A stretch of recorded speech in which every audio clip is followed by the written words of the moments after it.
자, 3절까지입니다. 마태복음 5장 1절부터 3절까지입니다.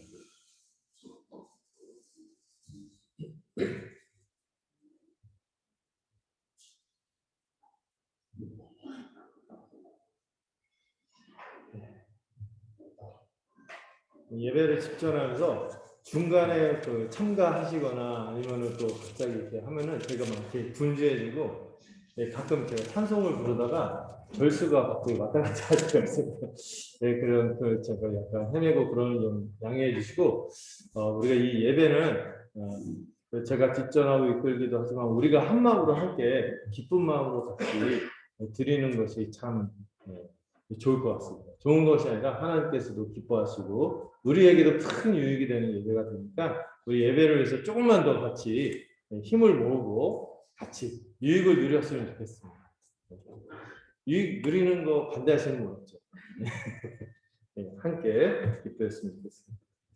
자, 마태복음 5장 1절부터 3절인데요. 예. 제가 한 절 읽고 여러분들이 2절 읽고 3절을 또 함께 읽는 식으로 같이 읽도록 하겠습니다. 예수께서 무리를 보시고 산에 올라가 앉으시니 제자들이 나아온지라. 가난한 자는 복이 있나니 천국이 그들의 것임이요. 아멘. 네, 오늘 드디어 이제 산상수훈 또 산상설교로 알려진 아주 유명한 말씀을 이번 주간부터 쭉 살펴보려고 합니다. 사실 이 말씀이 너무나 귀한 말씀이라 참 잘 이렇게 전했으면 좋겠다, 잘 연구하고 좋은 것들을 참 이렇게 나눴으면 좋겠다 하는데 제가 이 귀한 말씀을 혹시 훼손시키지 않을까 두려운 마음도 좀 있어요. 제가 아까 어떤 유명한 분이 한 말이 있거든요. 교회 역사는 어찌 보면은 이 산상수훈에 있는 이 급진적인 너무 강력하고 때로는 우리에게 위협적으로 받아들여질 수 있는 이런 메시지를 경감시키기 위한 역사였다. 이렇게 말할 정도로 이게 굉장히 산상수훈 말씀은 정말 이 세상의 메시지라고 여길 수 없을 만큼 너무나 차원이 높고 고상한 메시지로 가득합니다. 이 말씀들 한번 하나하나 같이 살펴보면서 하늘의 진리를 같이 누렸으면 좋겠어요. 자, 먼저 복습을 잠깐 하도록 하겠습니다. 우리가 그동안 이 종말이 무엇인지에 대해서 배웠습니다. 종말은 세상이 끝나는 것만 얘기하는 것을 아니라 이 세상이 끝난다. 이런 의미만 있는 것이 아니라 뭐라고 했습니까? 새로운 세상이 이 땅 가운데 들어와서 돌입해갖고 도래해서 역사하고 있다는 것을 말하는 것이 종말이기 때문에 무슨 7년 환란이니 무슨 기근 재앙이 일어나고 전쟁이 일어나고 이런 거 생각하지 말고 지금이 언제다? 종말이다. 그리고 종말은 언제 시작됐다? 왕이신 예수님이 새로운 세상을 가져온 그때부터 2000년 전부터 종말이 시작이 된 거예요. 그리고 마태복음은 이 종말을 가져오시고 새로운 세상을 가져오신 예수님은 그 당시 유대인들이 고백한 대로 뭐라고 고백합니까? 메시아, 우리를 구원하실 분, 우리의 왕, 이렇게 고백을 한 것이죠. 이 왕이 오심으로 천국이 도래했고요. 그리고 근데 이미 와 있지만 아직 완성은 안 됐다. 그러나 의미가 너무 확실해가지고 너무 분명하고 너무 풍성한 결과들을 지금 맛보고 있기 때문에 여러분 뭐만 하나님이 약속하신 것 중에서 유일하게 안 이루어진 게 뭐밖에 없다고요? 재림만 남아있고 모든 것이 다 이루어지고 우리가 그 풍성한 결과들을 우리가 지금의 삶에서도 누릴 수 있습니다. 교회로 누리며 살 수 있다는 소망. 우리 신자들이 함께 모여서 한 몸으로 서로 은사를 나누고 사랑으로 섬길 때 천국이 실현된다는 이 믿음을 굳건히 가지고 살아야 하는 것이죠. 그렇기 때문에 주님은 이 천국을 가져오실 뿐만 아니라 이 천국의 산안에 누구를 모집했다고요? 백성들을 모집하는 거예요. 이 천국 백성들을 모집하는 것을 제자를 부르셨다. 그럼 여러분 그냥 교회 다니는 신도 따로 있고 제자 따로 있을까요? 아니면 모든 신도는 제자입니까? 모든 신도는 제자입니다. 모든 신자는 예수 그리스도를 따르는 제자이고 왕으로 고백하고 그분의 길을 함께 가겠다고 결단한 자들이 제자이기 때문에, 그래서 교회 안에 지난번에 무리하고 제자가 좀 살짝 나눠졌잖아요. 오늘도 좀 나눠지게 되는데, 무리 따로 있고 제자 따로 있는 게 아니에요. 나중에 무리들은 어떻게 돼요? 예수님이 십자가 복음 얘기하자마자 다 떠나갔고, 십자가 복음이 무엇인지 거부하고 다 떠나갔거든요. 알려고 하지도 않고, 또 알았어도 싫다고 하면서 떠났어요. 그렇죠. 여러분, 십자가 복음을 받아들인다면 반드시 제자여야 하는 것이죠. 그래서 예수님이 제자를 불렀는데요. 이 제자를 불렀을 때 이들 괜찮아서 불렀나요? 안 괜찮은 사람들이었죠. 베드로는 경솔하고, 안드레는 어떤 사람이라고 제가 소개했습니까?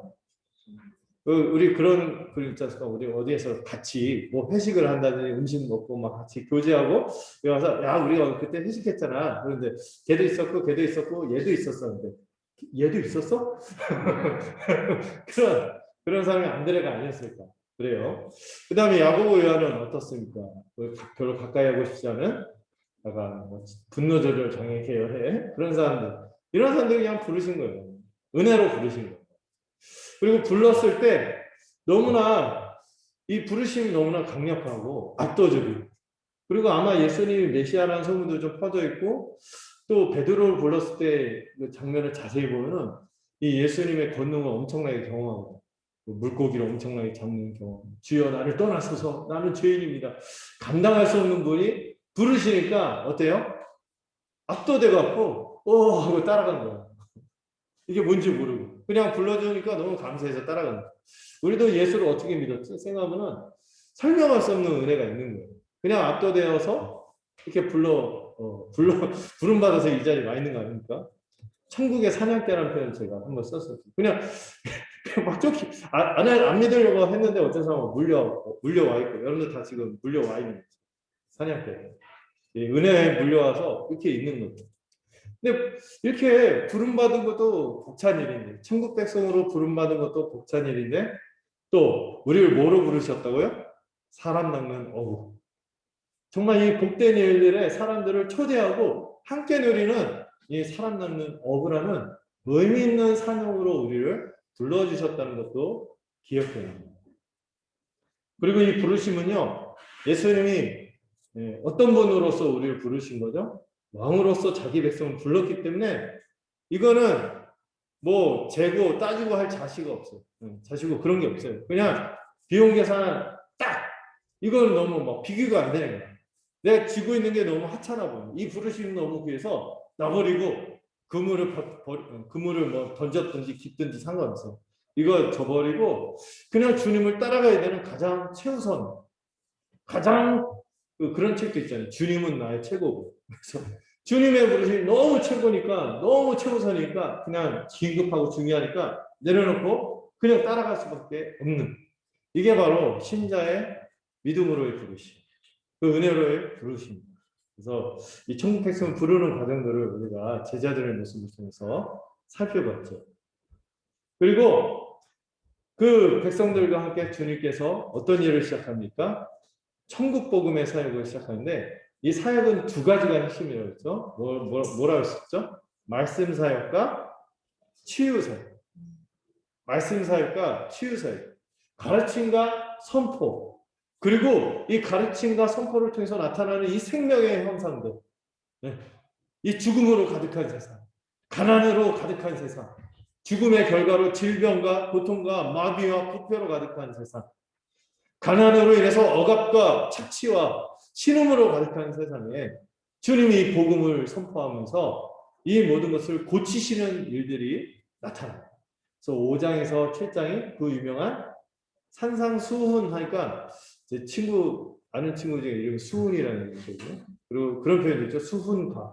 이렇게 오해할까봐 그냥 앞으로 우리가 산상수훈을 산상설교라고 이렇게 명확하게 이해를 할게요. 산 위에서 주님에서 특별하게 가르친 5장에서 7장의 이 내용이 이 주님의 천국 복음의 핵심적인 사역의 메시지, 천국 복음의 내용입니다. 자, 그런데 제가 부제로, 오늘 제목이 예수님이 천국 복음을 선포하셨습니다 하고 부제로 뭐라고 썼죠? 왕의 친연설. 여러분, 예수님의 산상설교의 별명이 왕으로서의 취임 연설이다. 이렇게 표현하는데 적절하다 이렇게 싶어요. 자, 오늘 이게 예수님이 상에 앉자마자 1절, 2절을 보면은 제자와 무리들이 나오는 장면이 나옵니다.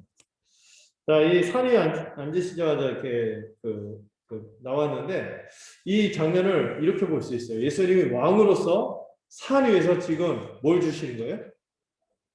자기 백성들에게 말씀을 가르치는 것이 마치 하나님이 신의 산에서 모세에게 율법을 주는 거죠. 새로운 율법을 수여하는 그런 모습으로 지금 이렇게 묘사하고 있다고 볼 수 있어요. 어떤 사람들은 산 위에서 말씀하니까 예수님은 새로운 모세가 아닌가 이렇게 얘기하는데 여러분 예수님은 새로운 모세일까요? 아니에요. 새로운 모세 정도가 아니에요. 모세는 율법을 받았잖아. 그렇죠? 중보자로서 율법을 받았지만 예수님께서 지금 가르치시는 것은 이 율법이 이런 의미다 하고 참된 의미를 밝히면서 정말 새로운 측면의 율법의 진의, 참된 의미들을 드러내면서 가르치고 있고 수요하고 있는 거예요. 여러분, 율법을 수요하는 분은 누구죠? 하나님이죠. 그래서 지금 이 산상설교는 뭐다? 저자직강의 설교다. 율법의 저자로서 율법의 참된 의와 거룩과 선이 무엇인지 예수님이 친히 하나님으로서 저자직강 그리고 이스라엘 자기 백성의 왕으로서 그 백성으로 나온 제자들에게 이 왕의 법, 새로운 하나님 나라의 통치 원리들을 밝히기 시작하는 것입니다. 그래서 예수님은 새로운 랍비, 모세 이런 게 아니에요. 율법의 저자로서, 저자 직강으로서 지금 말씀하고 있는 것입니다. 여러분, 여러 복음서들 중에서 이렇게 설교의 내용이 길게 소개되는 것은 참 드물 정도로 5장에서 7장에 이르기까지 예수님의 본격적인 첫 설교, 긴 이 아주 중요한 메시지를 아주 찬찬하게 다루고 있기 때문에 이거는 진짜 보고라고 할 수 있어요. 보물. 기독교의 메시지 중에서도 가장 보배로운 메시지라고 평가를 받죠. 자, 근데 여기서 주님이 말씀하시고 이렇게 또 2절에 보면 입을 열어 가르치기 시작하신다 하면서 이런 표현이 나오면 굉장히 그 예수님이 이제부터 입을 열어서 하시는 말씀이 굉장히 중요하다는 사인을 주는 거예요. 메시지를 주는 거예요. 그 시각적인 그 효과를 주는 거예요. 입을 열어서 그분이 마이크를 잡고 말씀을 시작하셨다. 그래서 굉장히 주목을 하는 거죠. 약간 왕의 취임 연설 이런 표현이 어울릴 정도로 예수님이 딱 왕위에 올라서 등극해서 천천히 이제 그분의 교지를 내리는 거예요. 왕이 내리는 그 말씀을 이제 교지라고 딱 말씀하기 시작하는데 이 산상설교 전체 주제가 뭐라고요? 제가 이렇게 썼지만 뭐라고요? 하나님의 백성의 의로움은 누구보다 더 나아야 한다? 서기관과 바리새인보다 더 나은 의를 가져야만 어디에 들어갈 수 있다? 하나님 나라에 들어갈 수 있다. 이 산상수훈의 가장 핵심 부분에 이제 주기도문이 있는데요. 이 주기도문에 요약한 표현이 있어요. 먼저 그 나라와 그 의를 구하라. 하나님 나라와 그 하나님 나라에서 들어가서 살아가는 그 삶의 열매인 그 의를 구하라. 이게 산상수훈의 주제예요. 그 나라와 그 의를 구합니다. 그리고 그 의는 어떤 의예요? 비교하죠. 누구보다 나으니 서기관과 바리새인보다 훨씬 더 나은 의여야 한다. 우리가 서기관과 바리새인보다 더 나은 의여야 한다는 거예요. 그리고 예수님의 실제 가르침의 내용들을 보면요. 당대의 서기관은 다른 말로 율법 고수라고 할 수 있거든요. 하나님의 말씀의 고수, 말씀에 아주 이 지식을 가르치는 탁월한 교사들인데 이들보다 나아야 되는 거예요. 바리새인들은 어떤 사람들입니까? 철저하게 이 말씀을 실천하게 해서 몸부림친 사람들. 얼마나 철저하게 지키려고 애썼는지 정말 그 시대에 이런 사람, 바리새인 또 SNF파 이런 사람들인데 하여튼 이 사람들은 끝지점에 가는 거예요. 행하는 데 있어서는 철저히 하겠다. 바느질을 하더라도 몇 당? 안식일을 지기 위해서 한 땅, 두 땅, 세 땅 이상의 일이야. 그럼 안 해야 돼. 이런 거 세세하게 정하면서 철저하게 지키려고 했어요. 그런데 무슬림들한테 소고기 먹으라고 해서 막 토하고 막 난리 나지.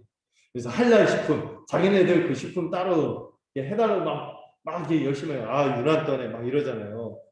그런데 바리새인들 그 무슬림과도 비교가 안 될 정도로 철저히 있다는 거예요.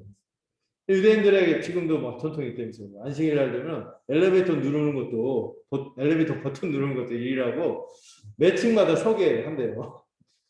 그러니까 그날 빨리 새벽에 일어나서 움직여야죠. 매 층마다 쓰니까. 어쨌든 그렇게 아주 철저하게 지키려고 애쓰는 사람들인데 세상에 예수님께서 뭐라고 하세요?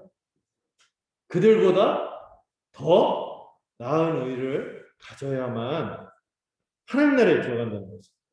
예수님의 가르침은요, 당대 서기관과 바리새인들과 전혀 달랐어요. 너무 달랐어요. 또 이 바리새인들은 그들의 전통의 그 랍비들 있잖아요. 또 장로들의 유전, 전통이라고 해서 이런 것들이 있었는데 예수님께서 계속 이거를 반대하시거든요. 옛사람들이 이렇게 가르쳤지만 어떤 분은 옛사람을 단수로 오해해갖고 모세하고 연결하는데 모세가 아니에요. 예수님은 하나님으로부터 받은 그 모세의 율법이 참된 의미가 뭔지 저자로서 알려주시고 율법이 참된 의미가 뭔지를 밝혀주시는 거지 율법을 반대하는 게 아닌 거죠. 제가 지금 중요한 얘기인데 말이 빨라졌네. 옛사람들이에요. 옛사람이 아니라 옛사람 단수하면 모세로 오해하는데 여기 본문의 표현을 보면 옛사람들이 일러스되 이렇게 얘기하거든요. 옛사람들은 모세가 아니라 율법을 해석하고 이렇게 해야지 잘 지키는 거야 하고 가르쳤던 랍비들, 그 유대교 그 중간에 있었던 랍비들, 율법 교사들, 그 사람들이 이렇게 가르치고 전통들을 이렇게 사람의 전통들을 만들었는데 그 중에 일례를 고르반 있죠. 이걸 예수님이 비판하셨는데 옛사람들이 이렇게 말했지만은 나는 너에게 이르노니 하면서 그거를 다 반박한 거죠. 거기서 제시한 것보다 더 나은 의를 행해야지 하나님께 받아들이실 수 있다는 거예요. 그래서 이 사람 계속 본문에서 이런 평가를 해요. 당대 서기관과 바리새인들과 주님의 가르침은 너무 달랐다. 그들의 가르침을 반박하고 그들보다 더 나은 의를 제시하는 거예요. 그래서 이거를 뭐라고요? 그리스도의 탁월한 의. 그리스도의 탁월한 의를 가져야 돼요. 실제로 여러분 산상수훈 보면은 많은 분들이 제가 처음에 모두에 말씀드렸죠. 산상수훈의 역사가 어떤 역사라고요? 산상수훈을 받아들이는 역사가 이 말씀은 어떻게든 현실이라고 너무 동떨어져 있는 것 같아서 이거를 약화시키기 위한 노력을 해왔다. 왜냐하면 원수를 사랑하래요. 여러분 내 옆에 있는 사람도 사랑하기 힘들어 죽겠는데 원수를 사랑해요. 너무 비현실적인 거예요. 옛사람들은 뭐라 했어요? 장로들의 전통은 동포는 사랑하고 원수를 미워하라 이렇게 바꿔서 가르쳤거든요. 근데 예수님이 와갖고 원수도 사랑해야 돼. 그게 율법의 진짜 의미야. 또 무슨 얘기도 하세요? 미워하기만 해도 살인이야. 뭐? 바리새인들 한다고 했는데 다 무너지는 거예요. 예수님이 가르쳐 앞에서 다 무너지는 거예요. 거기다 어떤 얘기까지 해요? 원수를 사랑해라. 뿐만 아니라 누가 네 뺨을 오른손을 딱 때리면 여러분 어떻게 반응합니까? 불꽃 싸다고. 네, 쌍싸다구를 막 날리고 싶죠. 그런데 예수님 뭐라고요? 누가 이렇게 딱 때리면은 오른뺨을 때리면 왼뺨을 들이밀하는데 오른뺨을 때리면 왼손으로 이렇게 오른손을 할 때 이렇게 때리는거든요. 손등으로 치는 거는 더 모욕을 주는 거예요. 그런데 거기다 대고 다시 제대로 때리라고 다른 뺨을 이렇게 들이밀하고 하는 거죠. 너무 여기 나온 말씀들이 너무 우리의 실상하고 우리 현실과 너무 거리가 먼 거예요. 예수님 기준을 어디까지 두시는지 아세요? 너희 하나님 아버지가 온전하신 것처럼 너희도 온전해. 그러니까 이 말씀을 가지고 어떻게 우리가 똑같이 지키냐. 그러니까 이걸 좀 희석하고 단순하게 순종하기보다 그래서 보네파가 비판하는 거예요. 단순한 순종을 해야 된다. 이걸 왜 우리가 해석해갖고 좀 다른 여지가 있는 것처럼 이렇게 구멍을 만들어갖고 빠져나가냐 받아들여야 된다 이렇게 했는데 사람들은 그렇게 못하는 거예요. 예수님은 또 서기관과 바리새인들을 본받지 말라고 했어요. 그들은 현실에 기인해서 자기들의 그 실상에 기인해서 율법을 약화시켰거든요. 이렇게 저렇게 해석하고 약화시켰는데 그들을 본받지 말고 그들의 의로움보다 더 낫지 못하면 어디에 들어가지 못한다? 이런 표현을 쓰거든요. 결단코 천국에 들어가지 못할 것이다. 여러분 큰일 나지 않았습니까? 산상수훈에 나온 대로 우리가 행하지 않으면 구원을 받지 못한다는 거예요. 천국까지 못 간다는 얘기죠. 근데 여러분 그렇다고 우리가 바리새인들보다 더 철저히 지킬 수 있을까요? 안 되는 거예요. 바리새인들 아주 자기의 행위와 의로움으로 끝지점에 가 있는 사람들이 바리새인들입니다. 근데 이들보다 더 나아야 된다. 그러면 1차원적으로 받아들여서 그들보다 더 열심히 율법을 행했구나. 613가지를 더 세분해서 더 지켜야겠구나 하면은 너무 불가능한 일이죠. 또 그렇게 받아들이면 안 되는 거죠. 지금 일단 예수님 먼저 얘기하려는 의도가 있어요. 너희들이 아무리 의를 쌓아봐야 너희의 의로움을 아무리 행하고 실천하고 해봐야 하나님의 기준에는 턱없이 모자라다는 거죠. 그렇기 때문에 서기관보다 바리새인보다 더 나은 의를 우리가 받아야 돼요. 누구의 의죠? 바로 그리스도의 탁월한 의로움이죠. 그런데 여러분 그게 그리스도의 것을 우리가 전가받는다. 여기에서 멈추면 안 돼요. 그리스도의 의를 전가받은 자로서 그리스도와 연합했잖아요. 그분의 통치 안에서 살잖아요. 그러면 그분 안에서 우리가 또 내적인 생명이 나타날 거예요. 그 생명력 있는 열매로 의로운 열매도 맺어야 한다는 것을 말하고 있어요. 어떤 분은 여기서 끝나. 그래. 그래서 우리가 불가능하고 안 되니까 그리스도의 의를 전가받으면 되는 거지. 아멘. 이신칭이 할렐루야. 나는 이제 적당히 살아도 괜찮겠구나. 그런 사람은 그 의를 참으로 전가받은 게 아니라고 합니다. 그리스도 안에서 연합하고 그리스도로부터 모든 것을 받고 그리스도처럼 살 수 있는 능력도 주어지는데 그렇게 살지 않는다면 이상하다. 그리스도의 의를 전가받은 사람은 실제로도 그 안에 누가 계세요?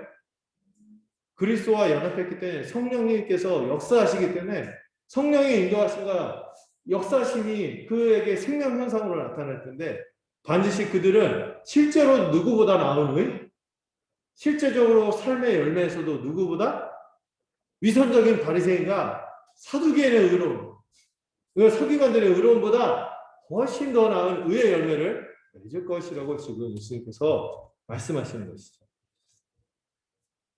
많은 분들이 이신칭이가 너무 귀한 제일인데 이거는 우리가 진짜냐 이거 묻는 거거든요. 근데 이거 진짜인지 가짜인지 분간도 안 한 가운데서 나는 이제 한번 믿었으니까 구원은 따놓은 방상이도 막 살겠다. 적당히 살아도 구원받겠지. 이렇게 생각하는데 그렇지 않다는 거예요. 증명해야 됩니다. 정말로 그 믿음이 진짜냐. 네가 그리스도의 의를 전가받아서 정말 그 새 생명 가운데 그리스도의 통치를 받고 그 안에서 역동적으로 믿음으로 순종하면서 살아가는 그의 백성이 맞느냐. 그 열매가 없다면은 다시 돌아가야 돼요. 예수는 분명히 기준을 제시하거든요. 너희의 의가 누구보다 나아야 된다. 서기관과 바리새인보다 더 나아야 한다고 말하기 때문이죠. 이 증거인 열매로 안다고 이 산상수훈의 결론이 나왔거든요. 열매로 알 거다. 좋은 나무인지 나쁜 나무인지 뭐로 알 수 있어요? 그가 정말 그리스도의 의를 덧입어서 살아가는 자인지는 그의 열매로 안다고 분명히 말씀했기 때문에 이 마태복음의 말씀을 이 산상 설교의 말씀을 희석시키면 안 돼요. 이 산상수훈에 관해서 그래서 이 지점이 굉장히 강력한 도전을 주기 때문에 여러 평가들인데요. 먼저 제가 좋아하는 분이죠. 스토트가 이런 얘기를 했어요. 상상설교는 가장 잘 알려져 있지만 사람들이 가장 잘 이해하지 못하기도 하고 가장 순종하지 않는 말씀이기도 하다. 이렇게 평가를 했어요. 이걸 이해하지 못하고 순종하려고만 애쓴 사람들이 있었죠. 인도에 있었는데 마하트마 간디. 간디가 그 인도가 영국 지배 아래 있고 영국의 기독교 문명이었잖아요. 그런데 막 자기네를 막 착취하고 억압하니까 기독교를 엄청 싫어했대요. 근데 그런 유명한 말이에요. 내가 기독교는 정말 싫어하지만 예수님은 너무 좋다. 왜? 그 예수님의 가르침 중에 산상수훈이 너무 매력적이라고. 그래서 막 이 산상수훈을 문자적으로 막 지키려고 했었어요. 예수님을 믿지는 않지만 예수가 가르치는 이게 너무 탁월하다 하고 막 비폭력 저항, 원수도 사랑하고 막 걔네 막 그 총 쏘고 막 방망이 두들겨 펴고 맞고 가만히 앉아 있고 이게 문자적으로 하려고 했어. 그러나 실패했어요. 그는 산상수훈이 누구에게 주어진 건지를 모르는 거죠. 어쨌든 이런 평가도 있고요. 마틴 로이드 존스가 이런 말을 했습니다. 산상설교만큼 우리를 철저하게 정죄하며 낙담시키는 말씀은 없을 것이다. 그래서 이런 표현을 썼죠. 실천하려고 시작도 하기 전에 모든 노력을 헛되게 하는 말씀입니다. 이게 산상설교라는 거죠. 그래서 중요한 단서를 이렇게 말씀하는데 여기는 안 썼어요. 참으로 거듭나지 않고는 불가능한 말씀입니다. 거듭나지 않고 위로부터 태어난 이 생명을 덧입어서 살지 않고서는 불가능한 말씀이 산상설교다. 그래서 이런 권면도 합니다. 우리 인생에서 능력을 맛보고 복을 받고자 한다면 이 산상설교에 나타난 말씀으로 돌아가서 그 말씀대로 살고 그 말씀을 실천하며 헌신할 때 그럴 때 진정한 행복이 주어질 것이다. 이렇게 권면을 했죠.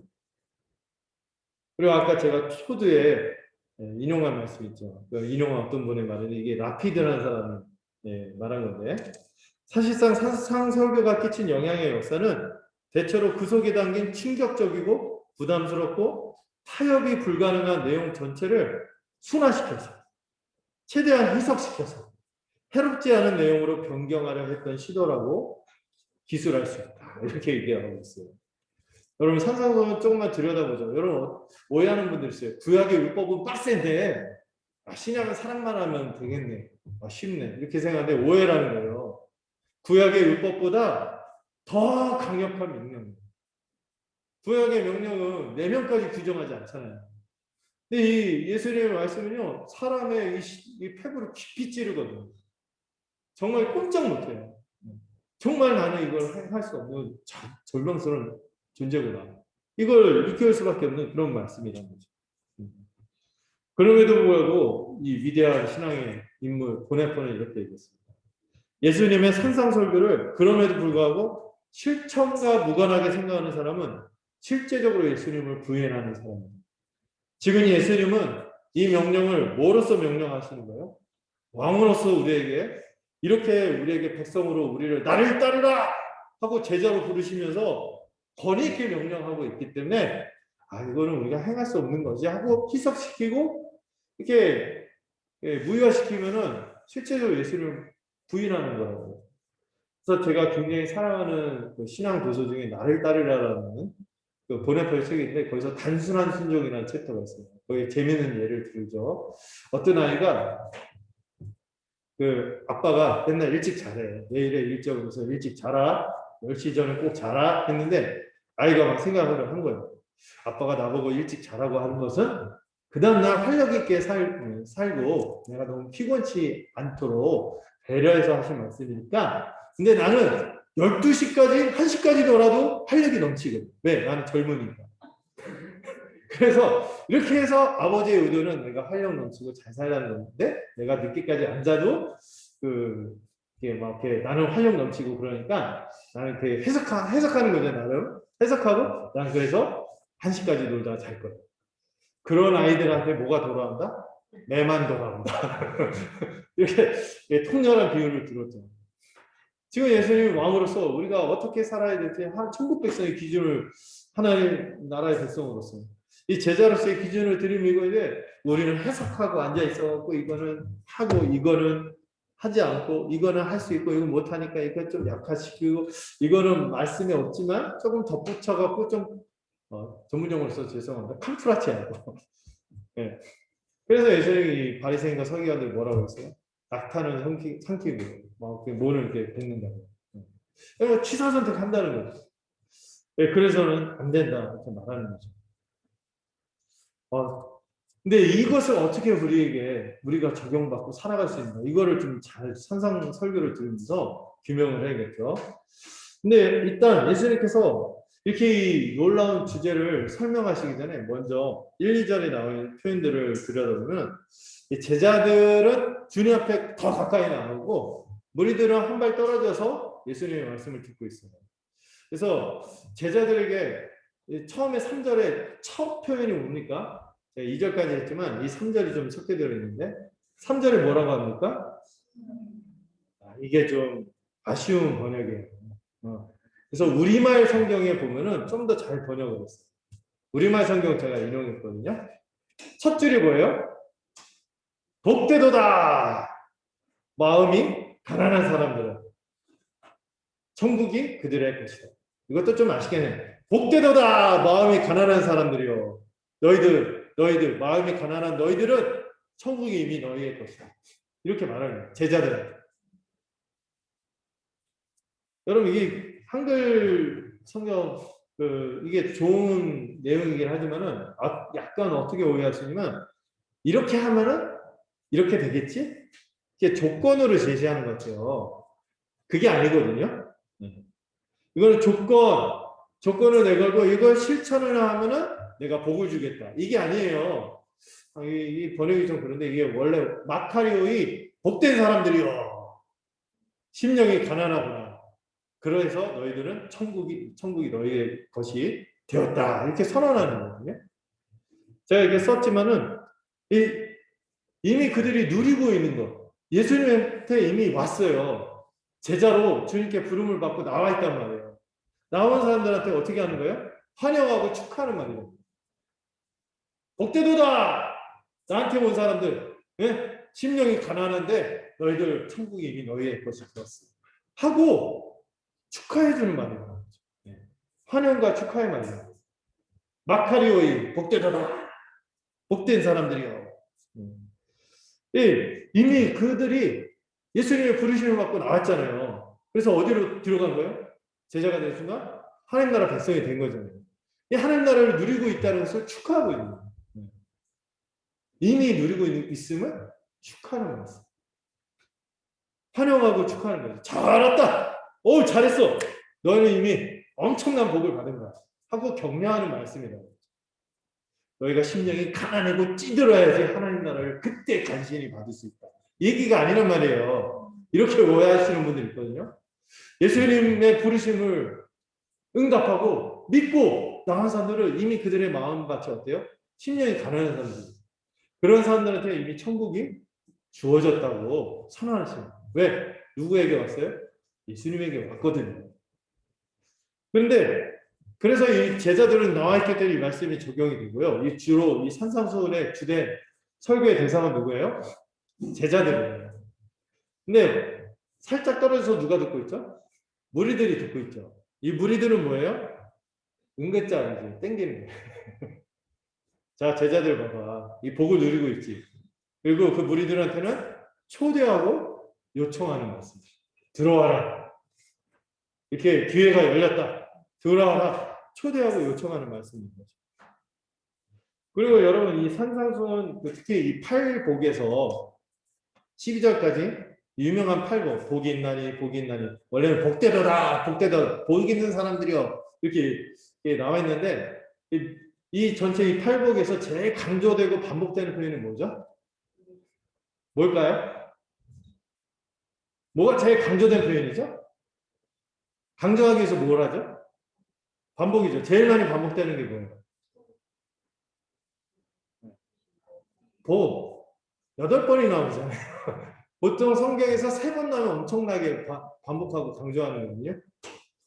8번이나 마카리오이 복되도다 막 이러면서 이게 막 그 사람들한테 막 그 왕의 취임 연설인데 이 나오는 사람들한테 잘 왔어. 복되구나. 너희들 정말 복 받았다. 진짜 잘 왔다.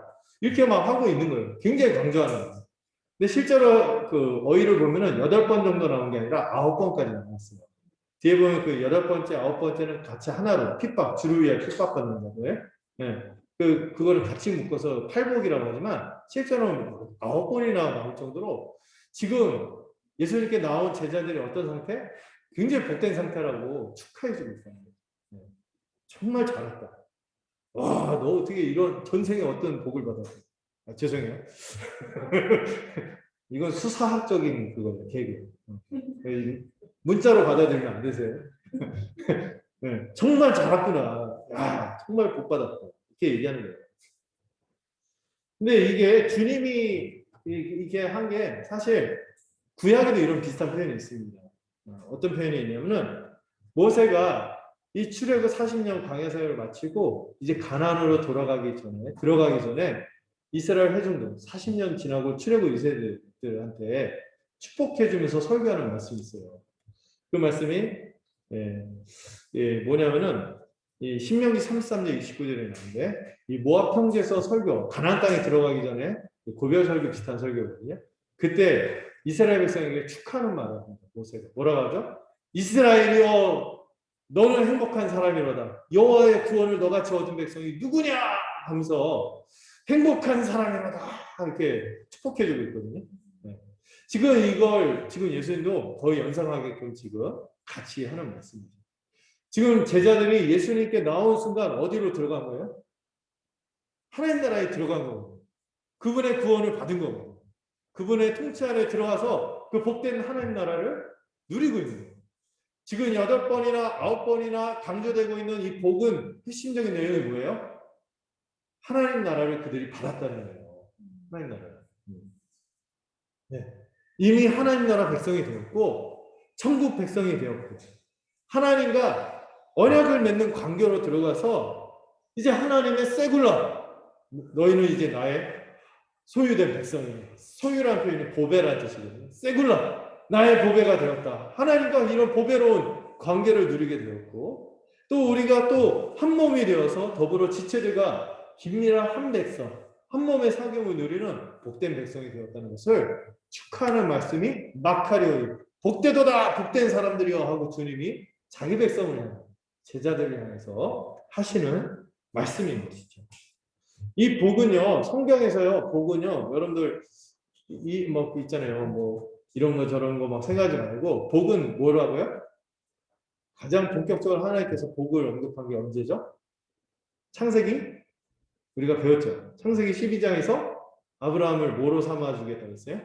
복덩어리. 복의 근원이 되게 많은 민족을 주고 땅도 많이 받게 하고 내가 너와 함께해서 축복해줄게.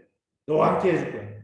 내가 너를 다스리고 내가 너를 인도해주고 내가 복되게 통치하는 내 백성이 될 거야. 너를 통해서 뭐가 생길 거야?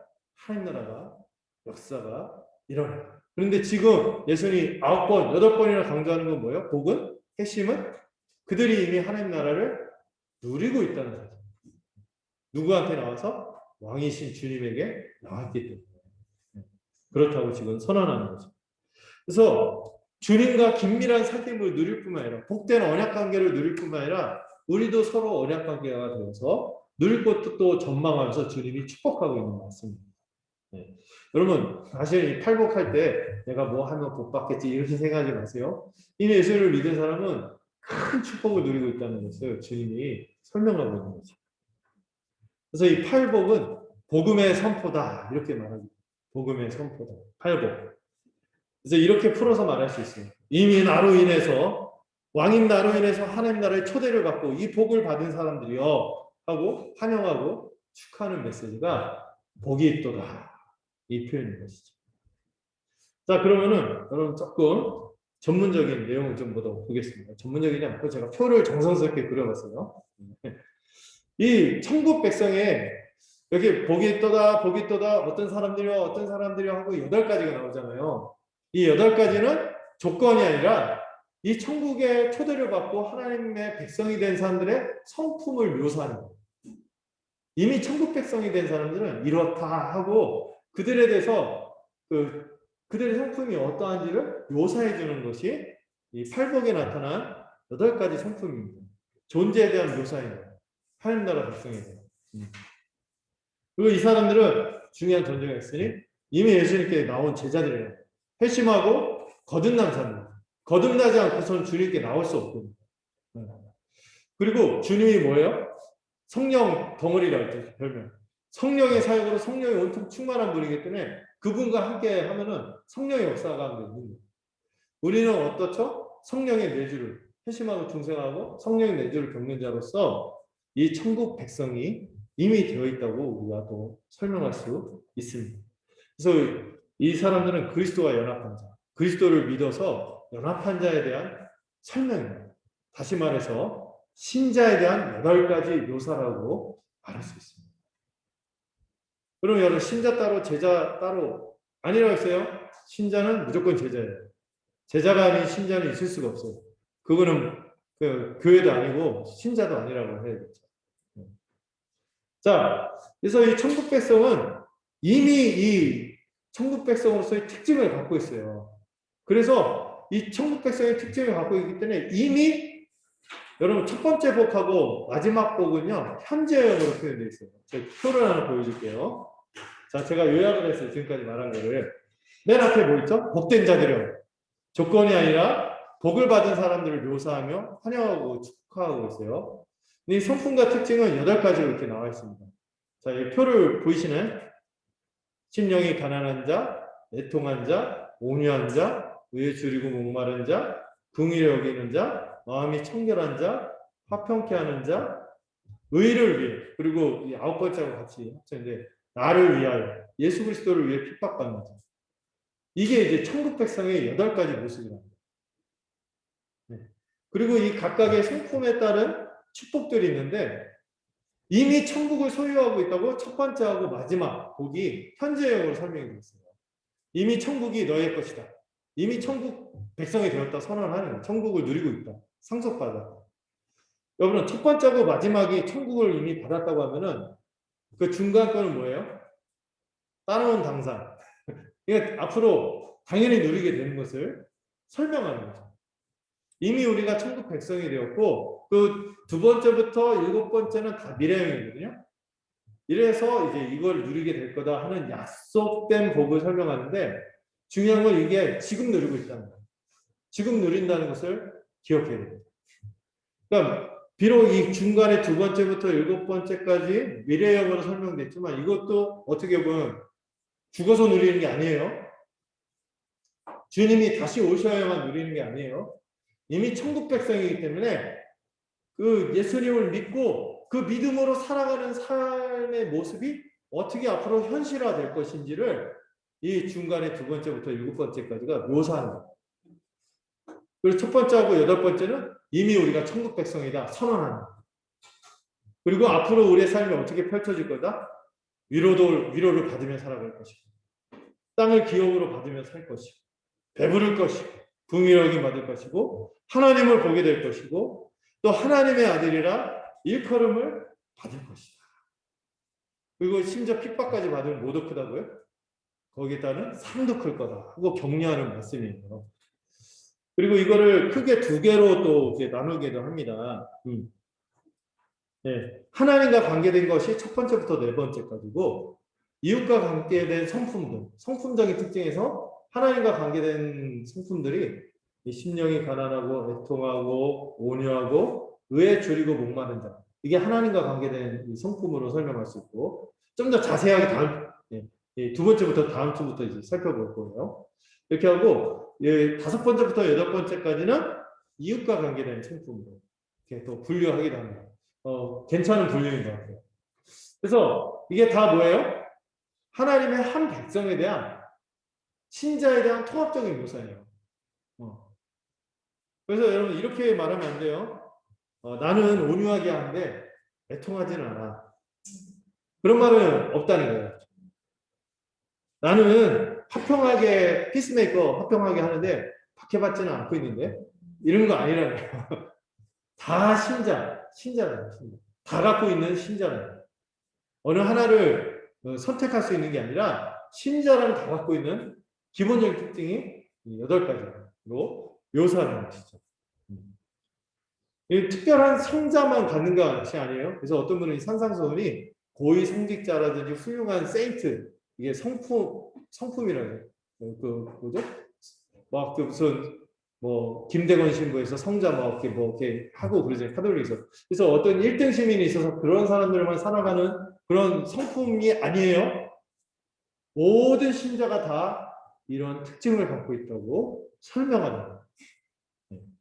그래서 이미 모두 소유한 자예요. 그래서 여러분 그 현재형과 미래형의 차이가 있지만 결국엔 뭐가 더 중요하다? 현재 천국 백성이기 때문에 앞으로 믿음으로 이런 성품이 현실화되고 나타나고 그렇게 살아갈 것이라고 전망하는 말씀이기도 한 것입니다. 근데 여러분 이 천국을 이미 가졌다 이렇게 얘기하고요. 여기 위로를 받고 땅을 기업으로 받고 하나님을 보고 하나님의 아들이라 일컬음 받는 것도 뭐하고 연관이 돼 있어요?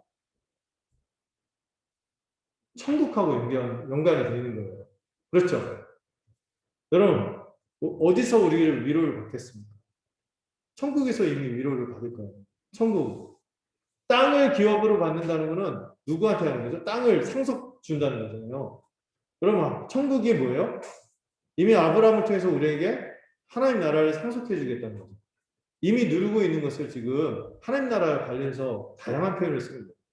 여러분 하나님 나라에서 누리는 의를 하나님 나라 들어가서 어떻게 될까요? 배부르게 누리겠죠. 또 긍휼히 여김받는 것도 마찬가지예요. 우리가 어디서 하나님을 봅니까? 천국을 이미 가졌기 때문에 하나님을 보는 거예요. 또 하나님의 아들은 젠더가 아니라 했잖아요. 뭐하고 관련돼 있다? 상속받았다는 거죠. 하나님 나라를 상속받는 자로 일컬음 받는다. 이미 가진 거예요? 앞으로 가질 거예요? 이미 가진 신분에 대한 내용들이에요. 비록 형태는 미래지만 이 샌드위치라 해서 첫 번째와 마지막이 이미 가졌다는 것을 얘기하는 틀 안에서 얘기하고 있기 때문에 이걸 앞으로 우리가 이렇게 열심히 해야지 이거 받는구나. 이게 아니라는 거예요. 이미 우리가 갖고 있는 복을 또 설명한다고 볼 수 있습니다. 여러분, 자, 집중! 8가지 한꺼번에 막 쏟아내니까 그런데 앞으로 하나씩 천천히 가고 지금 큰 이미와 아직의 틀에서 이 복을 우리가 이해하는. 그런데 중요한 건 뭐다? 요약하자면 이미 우리가 누리고 있다는 거예요. 이미. 이런 틀에서 이 복을 이해하면 좋겠습니다. 네. 그러나 여러분 이 복이지만은요, 이 복이 내용을 보면 좀 역설적이에요. 우리가 세상에서 기대하는 복과는 약간 좀 성격이 좀 다릅니다. 네. 네. 굉장한 복인 건 맞아요. 영적인 특성을 갖고 있고 하늘의 복이지만 또 어떤 면에서 지금 우리가 생생하게 누릴 복이기도 하는데 이 복만 약속하지 않고 어떤 내용도 있습니까? 고난과 핍박도 동반되어 있는 복이라는 것을 설명하고 있어요. 그렇지만 반드시 또 더 온전한 형태로 우리가 장차 주어질 보상이 있다고 또 소망하게 하는 것도 이 팔복의 특징입니다. 자, 이 세상의 복과 확연하게 다른 영적인 특징이 있고 그렇다고 막연한 미래만 생각하도록 하는 복이 아닌 거예요. 내세 보상만 약속하는 것이 아니라 여러분 이 복을 받은 자, 하나님 나라에 대한 이 믿음을 갖고 이것을 누리는 자는 그가 살고 있는 현실을 어떻게 볼까요? 완전히 새로운 눈으로 해석하고 보게 되는 거거든요. 현실에 대한 관점은 완전히 다르게 보도록 하는 거예요. 그리고 우리의 처지가 어떠하든 그거와 다른 세상을 이미 우리가 누리고 있고 겪고 있다는 것을 보도록 하고 믿도록 하고 이 역전의 복이 주어진 것을 소망하도록 하는 것이 이 팔복의 복음 선포인 것입니다. 이거는 정신승리가 아니라 지금 주어지는 복이라는 거예요. 이걸 생생하게 누릴 수 있다는 거예요. 이 복을 감지한 자들은 누릴 수 있다는 거죠. 그래서 반드시 장차 주어질 더 완전한 영광이 있을 것을 기대하며 지금 우리가 이 팔복의 내용을 통해서 천국의 이 복락들을 통하여 소망의 염료로 삼고 힘차게 달려갈 수 있다는 이 말씀이 팔복인 것입니다. 그래서 마지막에 비록 우리에게 핍박과 고난이 있더라도 이것을 감수하고 장차 주어질 상이 크기 때문에 비용 계산을 하고 결단을 요청하도록 하는 것이 이 팔복의 복음인 거죠. 그래서 이 팔복은 은혜의 복음이다 이렇게 말할 수 있어요. 여러분 여기서 선언하는 이 8가지 복이 무엇인지 여러분들 알고 있나요? 알고 있다면은 이제부터 펼쳐질 산상수훈의 이 너무나 높은 하늘의 수준에 다다르는 이 윤리들을 이해할 준비가 됩니다. 근데 이게 뭔지 모르죠? 팔복이 뭔지 몰라. 이게 내가 누리고 있는 건지 아닌 건지 잘 모르겠어. 그런 사람들은 이 산상수훈의 말씀을 들으면 들을수록 마음의 짐만 늘어나는 거죠. 참으로 거듭나서 이 팔복이 무엇인지를 이미 갖고 있고 누린 사람만이 산상수훈의 이 높은 수준의 윤리를 이해할 수 있고 행할 마음도 생기고 능력도 주어지는 거예요. 누구도 이 팔복을 통과하지 않고서는 산상수훈에 한 걸음도 나갈 수 없다. 이렇게 설명도 합니다. 정말로 여기 나온 말씀들은 중생하고 회심하고 이 새 생명으로 이 8가지 성품을 가진 자만이 알 수 있는 탁월한 윤리가 그리스도의 의로 이게 뭔지를 알 수 있다는 것이죠. 거듭났느냐? 거듭나서 하나님 나라가 이미 현실화되고 있느냐? 이걸 묻는 거예요. 제자들은 그것을 아는 자라고 저는 격려하며 말씀하는 거죠. 자, 이제 마지막 달. 예수님은 천국 백성을 첫 번째 어떤 성품을 가진 사람이라고요? 심령이 가난한 자라고 선포하셨어요. 그 사람들은 이미 천국 백성이 되었는데 이 천국 백성의 특징을 들여다봤더니 어떤 사람이라고요? 심령이 가난하다는 거죠. 이게 여러분 8가지 나온 것 중에서 제일 먼저 나왔으니까 어떤 걸까요? 8가지 중에서 가장 중요한 특징입니다. 심령이 가난한 것. 이거를 어떤 분이 이렇게 풀었어요. 그리스도께서 주시는 의에 대해서 겸손하게 반응하는 자. 그리스도께서 주실 그 의에 대해서 겸손한 반응을 하는 자. 그렇기 때문에 이 심령이 가난한 사람의 첫 번째 특징이 뭐예요? 자기 스스로가 어떤 자격과 능력이 없는 자인 것을 아는 자. 이게 심령이 가난한 자라는 것이죠. 심령이 가난한 것은 하나님 앞에서 자신이 영적으로 가난하고 영적으로 완전히 파산 상태임을 인정하는 자입니다. 자기에 대해서 완전히 좌절하고 절망하는 자입니다. 하나님 앞에 나갈 때 무언가 내세울 수 어떤 것도 내세울 수 없고 드러낼 수 없는 자임을 인정하는 자가 어떤 자? 심령이 가난한 자라는 것이죠. 이 가난한 사람은 스스로 살아갈 수 없기 때문에 중요한 특징이 있어요. 그런 거지들, 사회복지대상 어떤 특징이 있습니까? 스스로 살 수 없잖아요. 그렇기 때문에 어떻게 할 수밖에 없어요? 의존할 수밖에 없어요. 의존할 수밖에 없어요. 자기 힘으로 살 수 없으면 알거든. 철저히 의지할 수밖에 없어요. 그냥 막말로 얘기할까요? 구걸할 수밖에 없어요. 저는 제가 갖고 있던 어떤 걸로도 저는 못합니다. 주님 도와주세요. 저를 이끌어 주세요. 저는 지혜도 없고 능력도 없어요. 주님 저를 도와주세요. 그 어떤 세리처럼 가슴을 치며 저는 주님 앞에 진짜 화나면서 막 이렇게 죄인이었어요. 아무 말도 못하고 이런 심령. 이게 심령이 가난한 자라는 것이죠. 여러분 이 가난한 사람은 스스로 살 수 없기 때문에 의존하고 구걸할 수 없는데요. 이것과 비슷한 사람이 있습니다. 천국에 들어갈 수 있는 천국에 들어간 사람의 가장 중요한 특징이 가난한 자라고 했죠. 심령이 가난한 자인데 또 이런 사람이 천국은 이런 사람들의 것이라고 했어요. 어떤 사람? 이런 사람들이 천국에 들어갈 수 있다고 얘기했습니다. 어떤 사람? 어린아이와 같은 자. 여러분들, 어린아이가 무분별한? 막무가내? 이런 거 얘기하는 게 아니죠. 어린아이의 중요한 특징이 뭐예요? 가난한 사람하고 똑같아요. 스스로의 힘으로는 살 수 없는 자. 부모의 돌봄이 아니고서는 의존하지 않고서는 여러분 아이들이 뭐 내가 돈 맡겨놓은 것도 아니고 내가 그 밥을 당연히 해주는 식모도 아닌데 밥 달라고 하고 돈 달라고 하는데 그냥 사랑으로 베풀어 주면은 그렇게 관계가 맺어지면서 다 돈독해지고 그러잖아요. 뭐 맡겨놓은 것도 아닌데 막 이렇게 하잖아요. 그냥 의존해서만 살 수 있는 존재인 거예요. 근데 하나님께서 우리 자기 자녀들을 이렇게 사랑하고 의존하기를 원하시고 이렇게 베풀기를 원하시는 것이죠. 어린아이와 같은 것이 이 가난한 자의 특징 아니겠습니까? 스스로는 살 수 없고 누군가 공급을 해줘야 살아갈 수 있는 자들이 하나님의 백성, 천국 백성입니다. 시편에 이런 고백이 있습니다. 한번 읽어볼까요? 제가 화면으로 띄웠는데 40편 17절, 40편 7절, 17절인데 제가 네, 1자를 빼네요. 40편 17절입니다. 한번 읽어봅시다. 시작.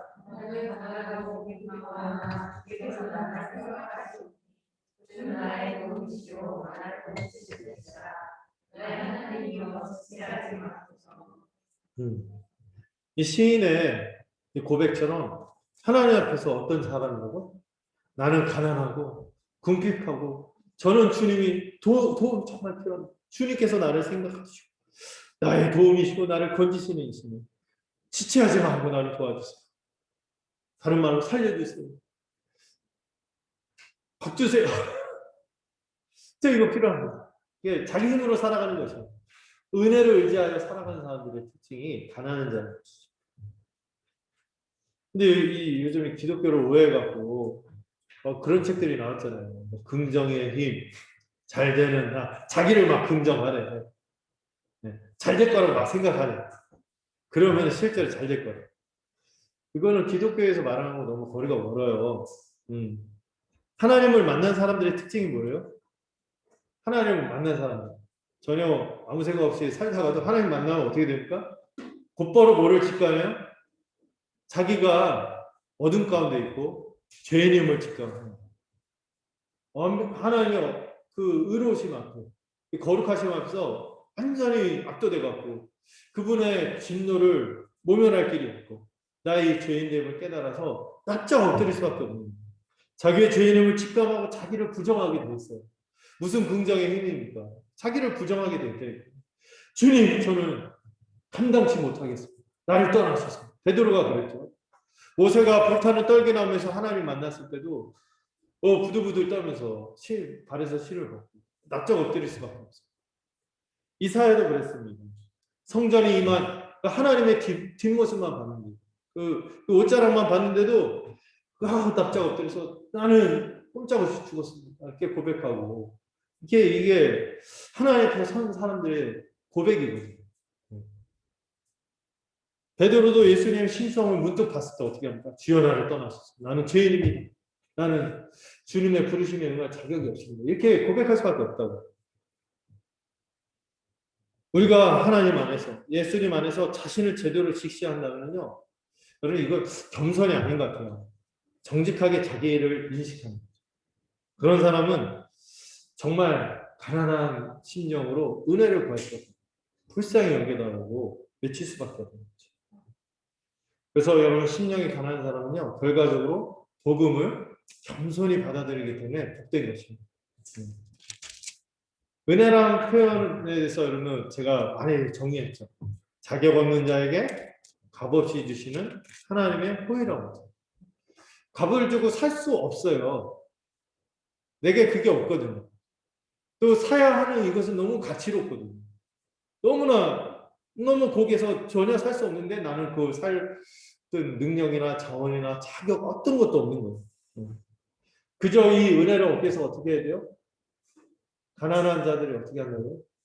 구걸하는 거죠. 거주의 심정으로 살려주십시오. 한 푼만 주십시오. 수르보니게 여인처럼 개들도 떨어지는 부스러기 먹습니다. 이런 심정으로 나간다. 죽어가는 환자가 절박하게 의사의 조치를 철저하게 순종하고 절실하게 매달리듯이 절망적인 죄인으로서 자기를 인식하고 하나님이 주실 은혜를 갈급한 마음으로 구하는 자들, 그게 천국 백성이라는 것이죠. 이 마태복음에 보면은요, 병을 고치는 이적을 똑같은 케이스인데 두 번이나 이례적으로 이렇게 소개하는 경우가 있습니다. 왜냐하면 소경 두 명이 그 마가복음에서 바디메오라고 설명하는데 어쨌든 이 두 명의 소경이 두 명의 맹인 거지가 예수님에게 외칩니다. 뭐라고 외쳐요? 다윗의 자손 예수여 나를 불쌍히 여기소서. 다윗의 자손 예수여 나를 불쌍히 여기소서 하고 막 아우성을 쳐요. 살려달라고. 손을 내저어서 불쌍히 나 좀 봐달라고. 불쌍히 여겨달라고 절규하는데 이게 특이하게 같은 이 치유 기사를 두 번이나 쓰고 있거든요. 근데 마가복음에서도요. 예수님의 제자가 어떤 사람인가 하고를 쭉 설명하고 끝에 그 기적을 배치해요. 눈이 열려서 우리의 가난함을 알고 주님께 은혜를 구해요. 주님의 길은 너무 높은데 우리는 너무 그 길을 갈 수 없는 자예요. 그렇기 때문에 은혜를 구하는 거죠. 불쌍히 여겨달라고 절규하는 거죠. 그래서 예수를 구하고 찾고 두드리는 거예요. 예수님 없이는 아무것도 아니고 비천하고 나는 굶주린 자이며 무능하고 비참하다고 고백하는 것이죠. 또 가난한 사람의 중요한 특징이 뭐냐면은 비어있는 사람이에요. 그릇이 비어있는 거예요. 자기의 없어요. 자기 능력 없어요. 자기가 가진 것, 자랑할 수 있는 것, 어떤 것도 없다고 고백하는 것이 신자의 특징인 것이죠. 구원받은 자의 공통적인 특징이 뭐예요? 자랑할 것이 없다는 거예요. 내가 믿었으니까 이런 말도 할 수 없어요. 자랑할 수 없는 거예요. 자랑할 수 없어요. 오직 은혜로 된 것이죠. 가난한 사람은 그릇이 비어있는 안에 그냥 예수의 은혜로만 채워지기를 기대하며 통을 완전 싹 비우고 그냥 내미는 거예요. 손을 내미는 거예요. 여러분 어떤 분들은 예수님을 믿는다면서 심령이 가난하지 않은 분들이 좀 마음의 그릇이 꽉꽉 차 있어요. 자기의, 자기 능력, 자기 자랑거리들, 가진 것들, 내 스펙들 이런 사람들은 천국이 무엇인지 모를 수도 있어요. 자기 만족적인 감정과 교회를 막 다니고 막 해. 열심히 뭔가도 해. 근데 피상적인 종교사역만 하는 걸 수도 있다. 심령이 가난한 사람. 예수님이 절대적으로 필요한 것이 아니라 그냥 그런 식으로 신앙생활하는 분도 있어요. 그냥 인격이 좀 괜찮아지는 것 같아서. 안 다니면 좀 찜찜하고. 이런, 아니면 약간의 종교적인 경험? 색다른 경험? 아니면 그런 또, 나름대로 좀 괜찮은 사람이고, 나름대로 구원을 추구하는데, 그 필요한 옵션 중 하나로 예수님을 생각하는 거예요. 내가 구원받기 위해서 필요한 어떤 존재. 이렇게만 생각하는 거죠. 그리고 여전히 그 마음의 그릇이 뭐로 가득 차 있는 거예요. 그릇이 비어있잖아요. 심령이 가난해요. 그래서 그 신앙생활의 내용이나 그분의 고백이나 눈빛이나 이걸 보면은 은혜에 대한 고백이 아닌 거예요. 자랑으로 가득 차 있는 거예요. 나는 이거 했으니까 이걸 이렇게 하고 나는 예수 인정받은 거예요. 이런 사람 거지를 뭐 인정받는 거 어디 있습니까? 살려달라는 거. 그날 살아가면서 그날 은혜를 구하는 거죠. 이게 가난한 자의 특징 아닙니까? 근데 왜 이렇게 교회 부자들이 많은지 모르겠어요. 이미 부자예요. 이미 배불러. 이미 다 필요 없어. 예수도 필요 없어. 그냥 내가 뭔가 다 예수가 아니라 다른 게 나를 채워줘야 돼. 이런 분들 왜 이렇게 많은지 모르겠어요. 그런 신앙생활을 하고 있다고 라오디게아를 요한계시록에서 예수님이 책망합니다. 이렇게 책망하죠. 한번 읽어볼까요? 시작.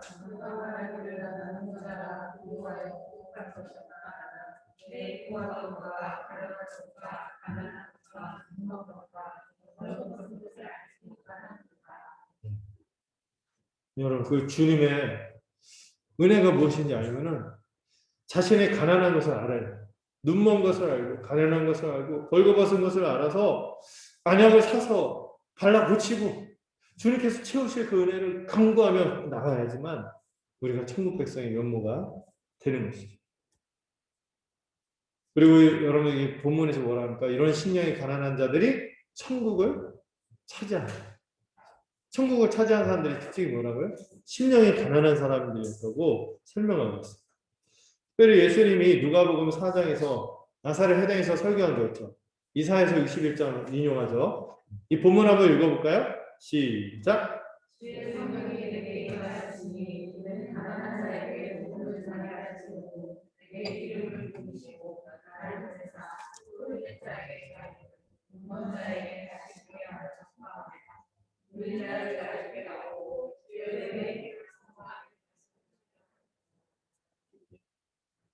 이 복음, 천국 복음이 누구에게 전해졌다고요? 가난한 자에게 전해졌다. 이 말이 저는 그 말과 같은 말이라고 생각합니다. 나는 의인이 아니라 죄인을 부르러 왔다. 의사가 아픈 자에게만 소용이 없지. 건강한 사람에게는 쓸데없다.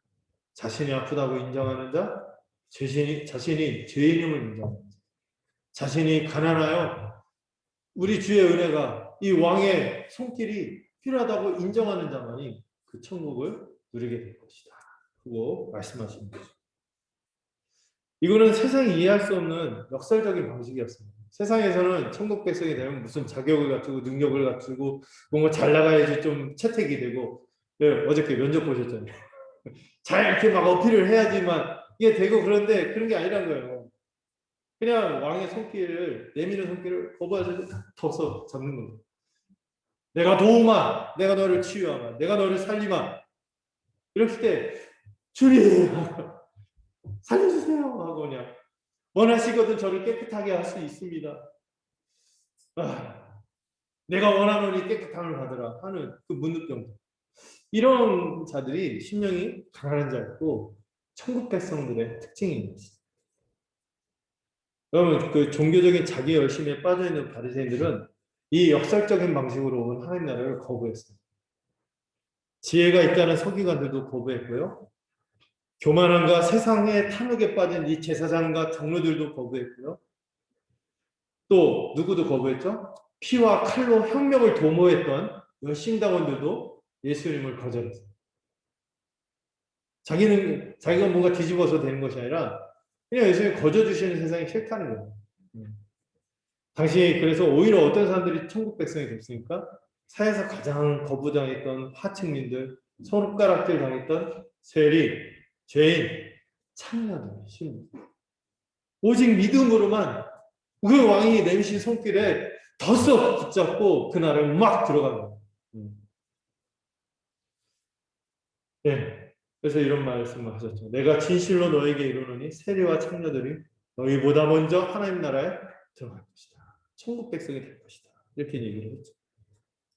여러분, 그리고 그 나라에 들어가서 끝난 게 아니에요. 믿음으로 그 나라에 들어간 사람들은 거기서 이 뒤집어진 이 팔복의 축복들을 누리기 시작합니다. 이 뒤집어진 역전의 은혜를 경험하고 거기서 뒤집어진 세상을 경험하고 뒤집어진 인생을 살아가는 거예요. 완전히 새로운 생명, 새로운 세상, 정말 하나님이 꿈꿨던 그 에덴의 세상, 그 천국을 맛보기 시작하는 거죠. 위로받고 배부르고 긍휼히 여김받고 정말 하나님의 아들이라 칭함을 받고 아브라함의 세리장이었던 삭개오도 아브라함의 자손이다, 너도 하나님의 백성이야. 그래서 그냥 값없이 받아주고 그냥 모두가 차별 없이 그냥 그 하나님의 한없는 은총 속에서 이 언약 관계, 언약의 축복들을 누리며 사는 하나님의 백성이 되었다는 것이죠. 그러므로 여러분, 예수님을 만나고 예수님이 여러분들한테 나를 따르라 이렇게 명령을 들을 때 다른 거 생각할 수가 없는 거예요.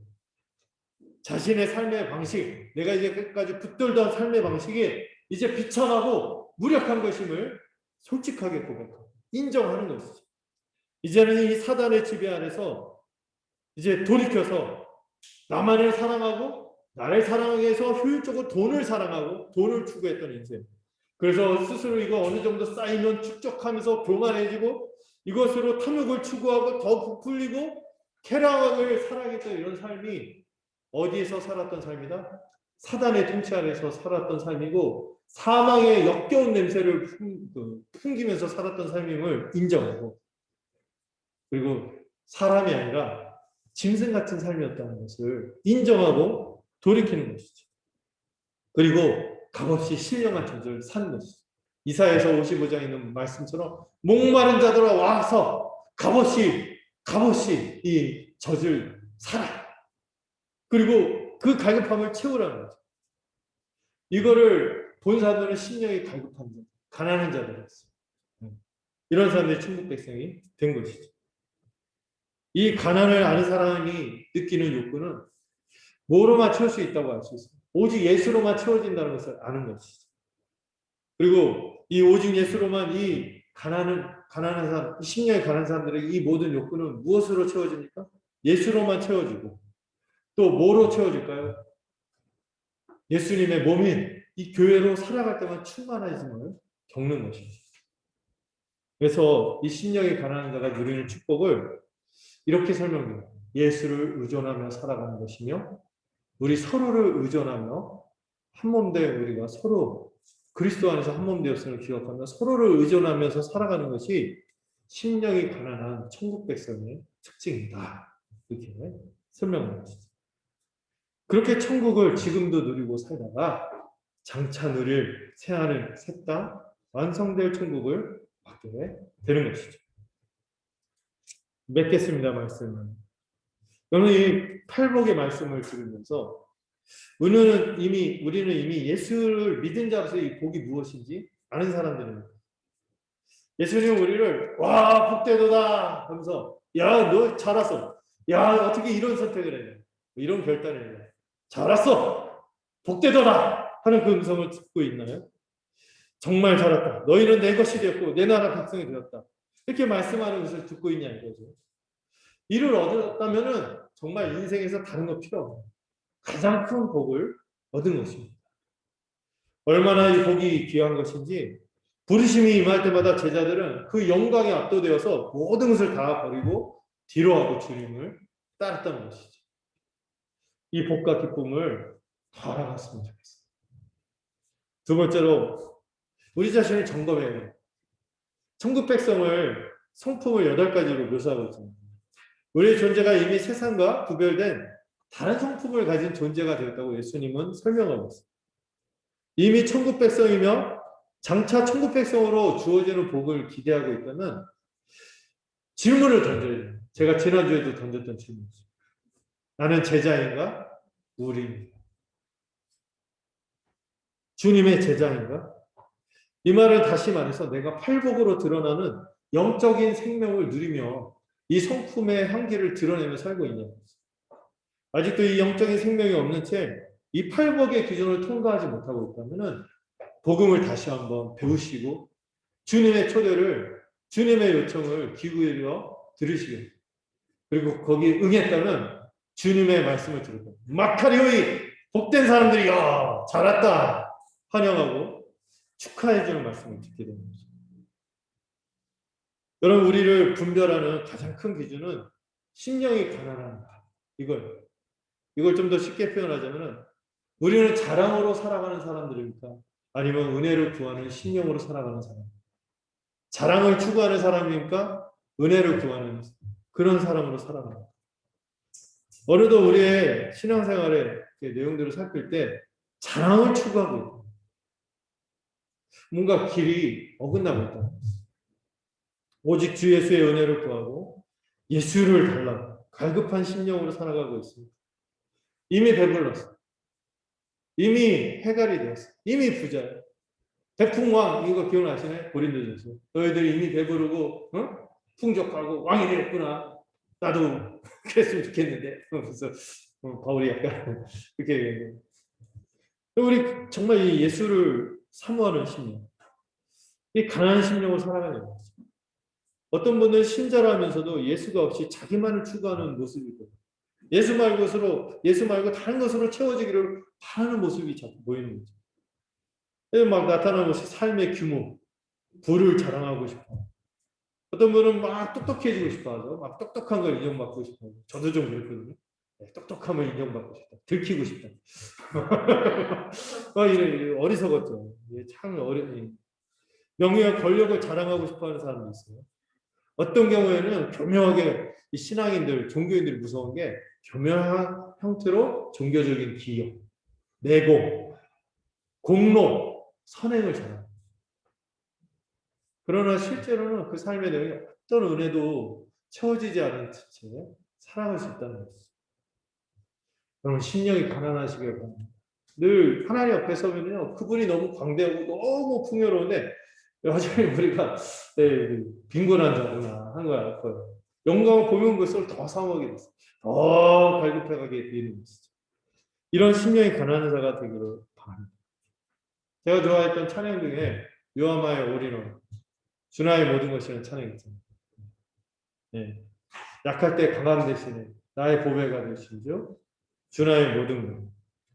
내 안에 있는 보물을 나는 포기할 수가 없어. 왜 그래? 내가 가난하니까. 이런 고백을 하면서 살아가는 여러분들이 되시길 바랍니다. 제가 원래 여기 주의사항 썼어요. 절대 찬양하지 마. 노래하지 마. 말씀 자체에 감동이 있다가 제가 노래하는 바람에 다 꺼질 수 있거든요. 근데 여러분 이 가사를 새기세요. 여러분들 안에 이 뺏길 수 없는 보배로 예수가 우리 심장이냐. 주 안에 있는 보배를 나는 포기할 수 없네. 주 나의 모든 것, 우리의 보배. 나는 가난한 자야. 이 보배를 포기할 수 없어. 약할 때 오히려 우리의 강함이 되시며 나를 채워주시는 그 은혜 안에서 살 거예요. 그분 안에서 살겠어요. 시편 기자의 고백처럼 정말 왕궁에 사는 것보다 주님의 집에 문지기로 내가 살겠어. 그렇게 고백하는 것처럼 이 보화를 포기하지 않는 여러분이 되시기를 간절히 소망합니다. 기도하겠습니다. 하나님 아버지, 이 복된 천국 복음의 말씀을 우리가 헤아려 알기를 원합니다. 성령께서 우리의 마음을 밝혀주시고 예수께서 우리에게 시작하신 이 구원과 축복의 역사가 얼마나 어마어마한 것인지 알 수 있도록 붙들어 주시옵소서. 이미 천국을 가져왔고 천국의 왕으로서 우리에게 복된 통치를 행하시며 이미 그 복을 받았다고 선언하시는 그 주님의 초대와 그 축하와 이 환대 속에서 그리고 우리가 늘 이 심령이 가난한 자로 이 영광을 알아가는 자로 복되게 살아가는 우리들이 되도록 붙들어 주시옵소서. 혹시 이미 부자가 되고 이미 풍족한 자가 되고 이미 왕처럼 사는 것처럼 우리의 마음이 높아지지 않습니다. 다시 마음이 가난해지고 주의 은혜를 겸손히 구하는 그리스도께서 우리에게 주신 의를 그 믿음의 손으로 거지의 심령으로 받는 우리가 되도록 붙들어 주시옵소서. 예수님의 이름으로 기도드렸습니다. 이렇게 찬양하겠습니다. 429장입니다.